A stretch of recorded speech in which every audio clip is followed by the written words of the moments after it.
Haleluya, watu wa Mungu, ni wasalimu kwa jina la Yesu. Wote unaonitazama, unayenisikiliza, wapo mahali popote, nikusalimu kwa jina la Yesu. Kwanza leo nilikuwa na wazo au na tafakari katika fahamu zangu, nikawa nafikiri hivi, sheria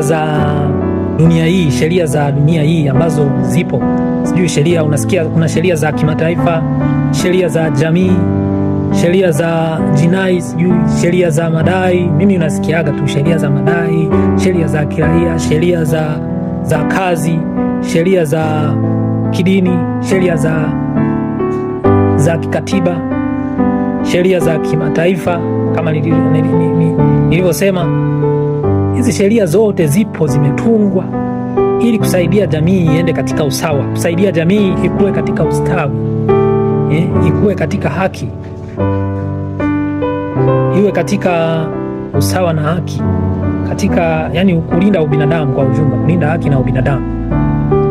Sasa hizi sheria ninapata ukakasi, kwa nini hizi sheria zinakuwa zinadili sana na watu ambao hawana nguvu, watu wasio na uwezo, watu wasio na nguvu ya kiuchumi, watu maskini. Sheria hizi zimetengenezwa kwa ajili ya watu maskini tu, watu ambao hawana, watu wanyonge, tuseme watu wanyonge kwa kila kitu, wanyonge ambao hawana sauti, hawawezi kujisemea, kujitetea, hawana uchumi wa kuweza kulipa mawakili na nini.